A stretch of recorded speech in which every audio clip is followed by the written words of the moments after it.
अब मैं हिंदी में भी बता दूं क्योंकि कई हिंदी के चैनल हैं जो शायद चला दें।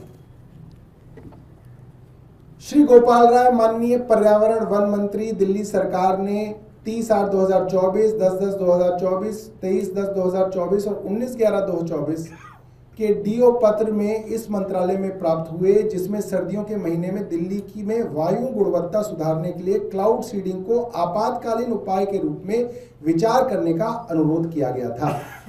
इस संबंध में भारतीय मौसम विज्ञान विभाग IMD, NCR और आसपास के क्षेत्रों में वायु गुणवत्ता प्रबंधन आयोग CAQM और केंद्रीय प्रदूषण नियंत्रण बोर्ड CPCB ने सर्दियों में दिल्ली में कृत्रिम वर्षा के लिए क्लाउड सीडिंग की संभावना पर विशेषज्ञ राय मांगी। प्राप्त विशेषज्ञ राय निम्नलिखित है, सुनिए। इस क्षेत्र में सर्दियों के बादल मुख्य रूप से पश्चिम विक्षोभ वेस्टर्न डिस्टर्बेंसेस के कारण बनते हैं, जो कम समय के लिए रहते हैं और पश्चिम से पूर्व की ओर जाते हैं। जब वेस्टर्न डिस्टर्बेंसेस के कारण निचले बादल बनते हैं तो वे आमतौर पर उत्तर पश्चिम भारत में प्राकृतिक वर्षा करते हैं, जिसके लिए क्लाउड सीडिंग की कोई जरूरत नहीं पड़ती। ऊंचे बादल जो आमतौर पे 5 से 6 किलोमीटर की ऊंचाई पर होते हैं, विमान की सीमाओं के बाहर होते हैं, इसलिए क्लाउड सीडिंग संभव नहीं है। इसके अलावा प्रभावी क्लाउड सीडिंग के लिए विशेष बादल स्थितियां जरूरी होती हैं, जो दिल्ली की ठंडी और सूखी सर्दियों के महीनों में उपलब्ध नहीं होती। अगर उपयुक्त बादल मौजूद भी हो, सुनिए, अगर उपयुक्त बादल मौजूद भी हो तो भी नीचे की सूखी वायुमंडलीय परत के कारण वे विकसित पूरी कोई भी वर्षा सतह तक पहुंचने से पहले ही वाष्पीकृत हो सकती है, भाप बन सकती है। इसके अतिरिक्त क्लाउड सीडिंग रसायनों की अनिश्चितताएं, प्रभावकारिता और संभावित हानिकारक प्रभावों की चिंताएं बनी हुई हैं। तो केंद्र सरकार ने जब दिल्ली सरकार को अपने 3 डिपार्टमेंट्स की साइंटिफिक एडवाइस दे रखी है कि cloud seeding is not possible in Delhi in the months of winter, cloud seeding is not feasible in Delhi in the months of winter. Even if you do cloud seeding, the rain will never reach the surface of earth and there are harmful effects of chemicals which are used during cloud seeding. इन्होंने कहा।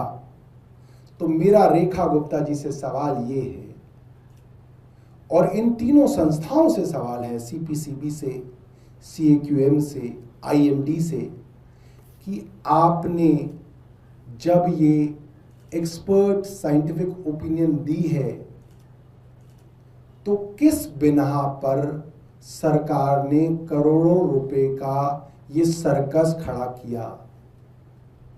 इस circus को खड़ा करने की अनुमति कैसे मिल गई जब इन्हीं केंद्र सरकार की संस्थाओं ने इसको दिसंबर में कहा है कि ऐसा नहीं कहा कि मेरा मन नहीं कर रहा इसलिए नहीं कर रहा, नहीं, वैज्ञानिक दृष्टिकोण से साइंटिफिक ओपिनियन है कि इट कैन नॉट हैपन। तो आप क्यों बेवकूफ बना रहे हैं पूरे देश को?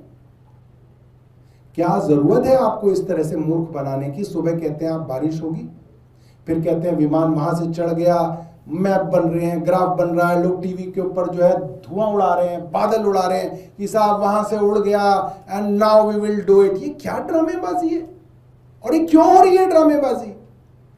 किसको बेवकूफ बनाया जा रहा है और किसके पैसे पर, जनता के पैसे पर जनता को मूर्ख बनाया जा रहा है? ये पूरी तरीके से स्कैम है, ये पूरी तरीके से स्कैम है।